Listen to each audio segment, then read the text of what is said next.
Mtazamaji, tuelekee maeneo ya pwani na ni kwamba kuna matumaini ya kurejea kwa hali ya kawaida kwa utoaji wa huduma za matibabu kwa wagonjwa wa figo baada ya mashine zilizokuwa zimeharibika kutengenezwa. Akizungumza baada ya kuzuru hospitali ya rufaa ya Kilifi, gavana wa kaunti hiyo Gideon Mung'aro amewahakikishia wagonjwa wa figo kwamba mashine zinazotumika kusafisha damu hospitalini Malindi na Kilifi ziko katika hali shwari. Aidha, amesema kwamba kuna mikakati inayowekwa ili kukabiliana na wizi wa dawa katika vituo vyote vya afya kaunti ya Kilifi. Nasikia kuna pump ya maji ilikuwa imevunjika, lakini imetengenezwa sababu maji ya dialysis tuna purify. We don't use the tap water.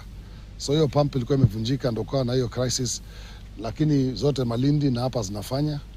Nimeenda kuangalia na tunaangalia pale mahali tutaweka another 10 beds in the next 90 days. So we'll have 14 beds in Kilifi. Na Malindi pia tutaongeza. So we have enough. Sababu tuko na wagonjwa wengi wa kusafishwa figo. So we need to get more facilities. Sitaki ile KEMSA, ile system ilikuwa inafanya na hospitali. Madawa yanatoka Nairobi, wamepewa dispensary ile nataka inapelekwa. Nataka kusimamisha hiyo, sitaki iende tena. Madawa yote yatatoka hapa, tutakuwa na special code kwa hiyo gari. Ukifungua kwa barabara it will bring us a message kama umetampa na hiyo gari. Ndio mambo ya madawa kupotea ishi hapa. Madawa yatapelekwa dispensary kwa order ya ile dispensary. Kwa sababu madawa yanakuja, simeona store imejaa madawa. Na mengine bado yanakuja. Lakini baada ya usiku nasikia hakuna madawa. Tunashindwa madawa yanaenda wapi? Ni wizi tu unaendelea. Na wale watu tumeshika, tumepeleka polisi, koti imewaachilia. So unajua, but now from now on mtu tutashika na madawa tutafuta kazi. Kama nataka tupatane kotini akiwa ako nyumbani.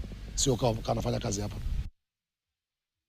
Na wakazi wa eneo la Lokitaung, Turkana Kaskazini wanalalamikia ukosefu wa nguvu